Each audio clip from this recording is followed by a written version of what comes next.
What's up, everybody? This is your boy Flo, and I'm back with some more dub knowledge for you today on this fine Wednesday. And so, what we're going to be talking about is the overall debt average in the United States of America and what is very important in correlation to the debt. So, based on the research that I've done reading through this article, so we have some 2019 information. We got those numbers through Experian that pretty much dictate that we're around $748,000 is the net worth for U.S. households. Now, pretty much everyone watching this video is like, when, where, how? Where's my money? So in actuality, we got to look at what the net overall medium net worth is. And so that is around 121,000, which is a little bit more realistic, but not that many people fall within that. We have a lot of people who have an average income of around $50,000, and we have the average debt being about $90,000 right there. And so that is inclusive of your credit cards, your car loans, some people who have just a little bit left on their home mortgages. So if you're looking at an ordinary individual, it can be a lot higher than that because student loans alone are around 90,000 for a lot of people who've gone on to get their masters. But knowing that number of how much you are in debt gives you a great picture on what your overall net worth is. And so just to briefly talk about how to calculate net worth, it's basically your assets minus your liabilities. So your assets are going to be, it could be what's in your account, what you have on hand, checking, savings, retirement. Those are the things that are considered assets. Your liabilities could be credit card debt, car loans, student loans. Those are your liabilities, things that you have to pay. So when you minus those, you get how much you're actually worth. You could be in the hole, you could be in the positive. But it all depends on how much of the liabilities, how much of that is controlling where your money is going.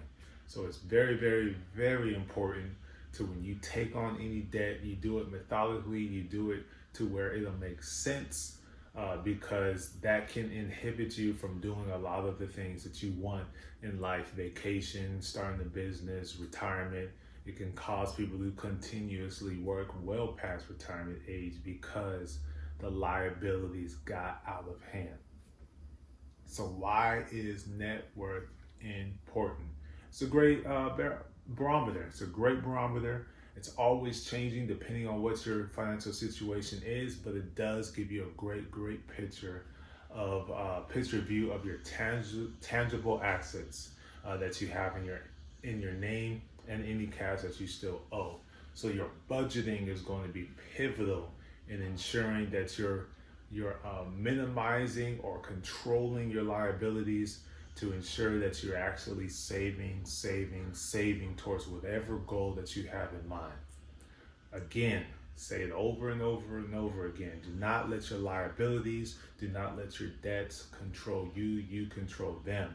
You tell and dictate what your money is supposed to do for you. It's all your mindset. It's all how you decide to approach your finances to make sure that you are in control. Do not let your bills control you. So who should think about net worth? Who should be thinking about these things? Everybody. Everybody needs to be thinking about this. Everyone. Does it make sense for me to be in the hole? Yes, it makes sense for me to be in the hole because I bought a house. That makes perfect sense. Makes perfect sense because that is, though it's a liability, it is also an asset as well because it appreciates in value. Car loan does not, depending on the type of vehicle that you purchase. A lot of the times the value will hold for a certain amount of time, but many times when you drive off the lot, it is already depreciated and they'll never appreciate again. So you should always be thinking about your net worth. Is it going to make sense for me to go to college? Maybe not. Or yes, it does. So always think of the long term in that regard when it comes to going to school, when it comes to purchasing a home, when it comes to starting up a business. Always think of those things. And the last thing that we have is your bottom line. What is your bottom line? Your bottom line, a lot of people know in the business world, the bottom line is like, okay, I put this much minus this, how much am I going to have in the end? So that's like a hand-in-hand financial measurement. And so what that is for individuals would be your credit score and your income, which will help you monitor your net worth and you'll be able, based on that information, to make any changes to make sure you're positioning yourself in the best way to move forward financially. So credit score, income, always monitoring your net worth. That's your bottom line. You always want that to be in a positive situation. So that way, anything that you aspire to attain, you can do so and save the maximum amount that you can on the interest rate.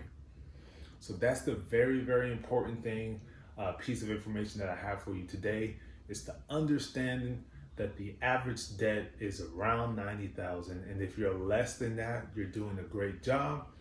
Base that number on your overall income per year, and that'll give you a great picture of where you stand.